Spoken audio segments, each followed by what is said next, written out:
I just hope to God I can live long enough to see everything I want to see and help do things that I want to help, that I know that I'm doing something not only for myself. I don't really care to do it for myself. It's for others that I want to help, and to see the goodness out of everybody that I'm helping. So that's what I want to. That's my accomplishments. Yeah, not really traveling or seeing the world. That doesn't interest me that much. It's just being involved with other people, I think. Yeah.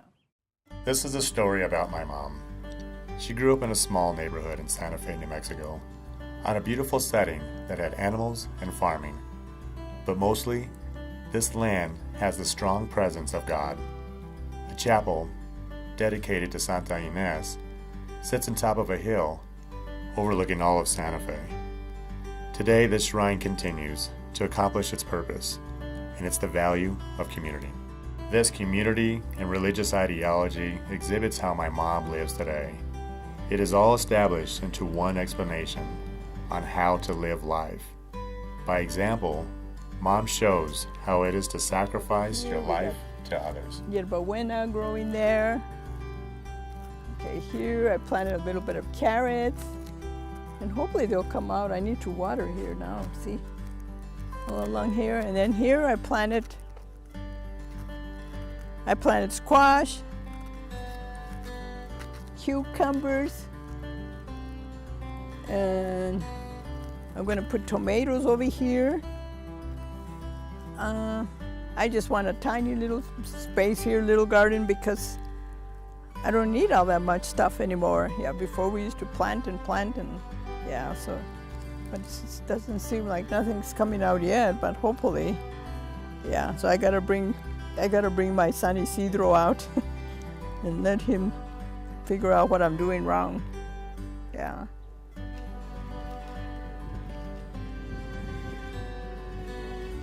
My mom's beliefs moved to Albuquerque's North Valley, where we all grew up. Our family didn't have the religious chapel or the farm animals, but my mom lives a life that is constantly being busy and loves to be outdoors, tending to her own yard, to her own neighborhood.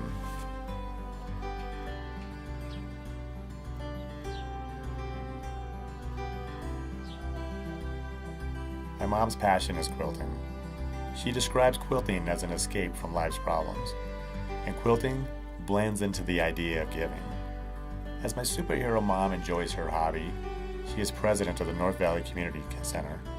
There are others in her age cohort that understands how belonging to a group is the formula to staying young. Once a week, they meet up and they make quilts. Mom explains that it takes up to roughly 1 year to make a quilt, and when they are done, they donate them to needy families from around the community.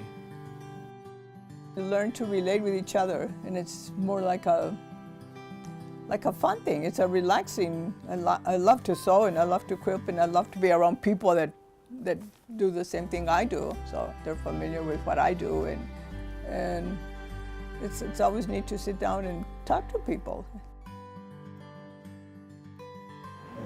It keeps us thinking. Yeah, it keeps us from troubleshooting and sharing, and we're mentored by each other.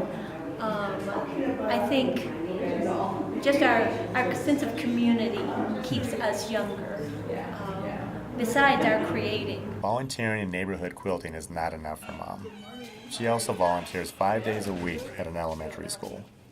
She does this just to give back by helping kids. Mom explains how hard it is to relate to today's youth. This is her theme, which comes back to Mom simply being a mom. Knowing that you guys were happy, when you were sad and crying and stuff, then I knew I was doing something wrong. Or when you even made a mistake or an accident, I knew it had to be my fault because I didn't do this or do that for you. But other than that, when we were all happy, even mostly birthdays and holidays, that was the fun part. Okay, being a mom, but yeah. So. Thank you, Mom. You really are the perfect role model, not only to your children, but to your grandchildren, to the community, as I hope we all learn the simple theme to sacrifice our time